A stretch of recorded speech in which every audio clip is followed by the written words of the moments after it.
Qeveria do të emërojë të besuarit e saj në komunat ku nuk u zgjodhën kryetar komunash në zgjedhjet lokale.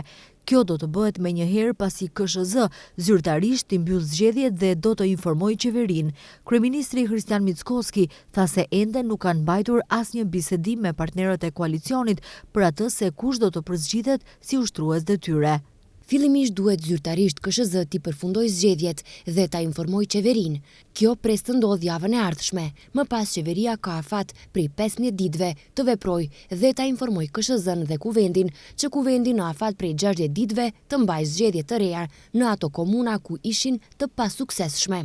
Kështu që unë pres gjatë javës së ardhshme kur të ulemi me partnerët e koalicionit dhe t'i propozojmë emrat se cilët do t'jenë të besueshmit e qeverisë në ato komuna ku zgjedhjet ishin të pasuksesshme, tha Kristian Mickoski, kryeministër. Zgjedhjet lokale ishin të pasuksesshme në Gostivar, Vrapçisht, Qendër Zhupë dhe Mavrove Rostush. Në zgjedhjet që do të përsëriten në këto komuna nuk do të vlejë cenzusi dhe nuk do të kenë mundësi që përsëri të dështojnë.